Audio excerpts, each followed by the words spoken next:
Hi, my name is Soren, and welcome to the video about troubleshooting FNO and Lasernet. We get a lot of questions about what tools are available to troubleshoot your environment, and some of them comes with the Lasernet suite, and some of them are tools that you can find on the Azure portal or you can download. But let's have a look at it. I will say that every time I run into an issue, the first place I go to is the Lasernet monitor. So the Lasernet monitor will show you everything that goes on, every job that gets processed, every single step in that process as well.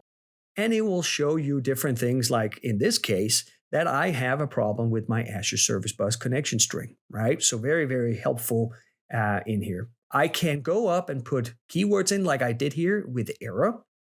Or I can go in and say, I want to look through all my logs and I want to look for errors, everywhere. And if I do that, it will show here in my monitor as well. But very, very useful to use this.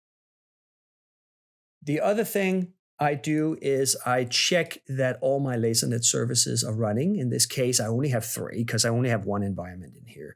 But if you had multiple environments or you had OCR, or you had any of the other applications installed here, you will have the server services listed here with Lasernet. So just look for Lasernet. I also check that the communication up to the service bus and the storage is okay. And I do that in the modules and the Azure Service Bus. So you could see the error I had. It actually showed that I have no connection string. But let's say I had one and I had an entity path. Entity path are the service bus queues. I could click test connection and make sure that I have connection up to Azure. If this one doesn't work, I probably have a network issue. Some firewall, some routing, something in the network that is not working the way I wanted it to.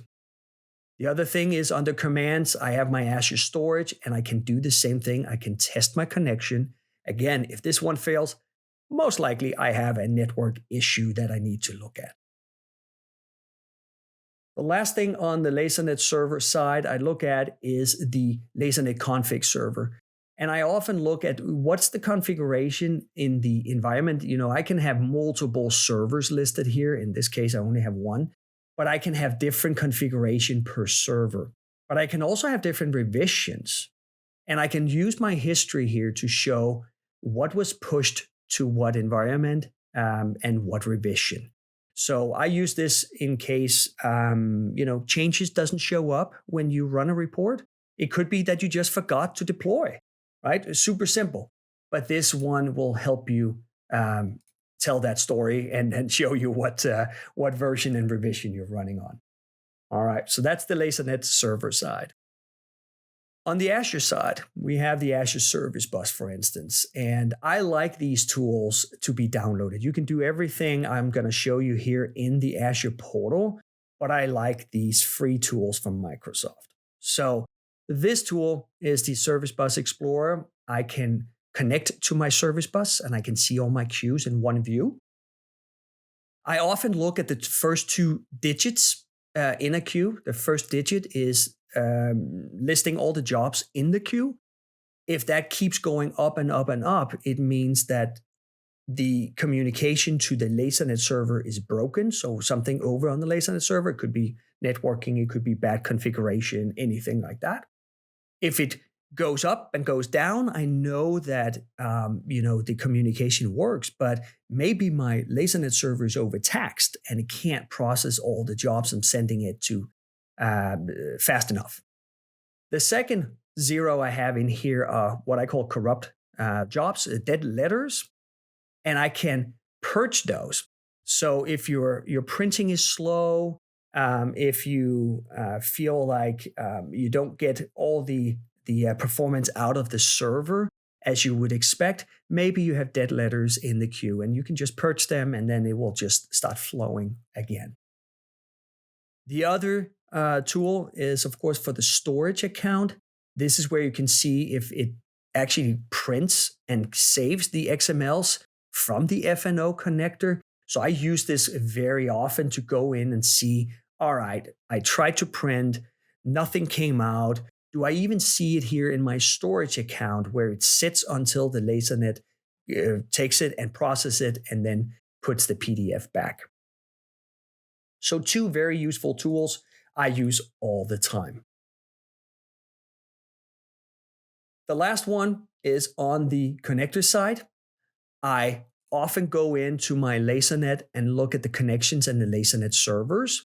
So in this case, I've gone to the Lasernet server and I'm checking that the server is active. Sometimes, if you have multiple Lasernet servers and you do testing, you forget to activate them. You deactivate them and activate them depending on the test, but you could have forgotten to activate it. Super simple little thing. It happens all the time, trust me. The other thing is I can click the update data. This is a test that goes from the FNO all the way to the Lasernet server, requests the overlays and custom ports, and then it sends that back into the FNO. So I use this as a test of an end-to-end.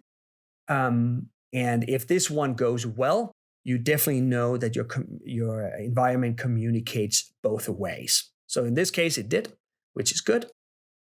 And connections, just like we had in the developer, you can go in and you can validate or you can test the connections from your FNO up to your Azure environments just to make sure that they work and you don't run into any network or any firewall issues. So these are a couple of the tools, a couple of the tricks when you troubleshoot. I hope this was helpful, and I look forward to show you more of Lasernet and FNO in future videos. Thank you for listening.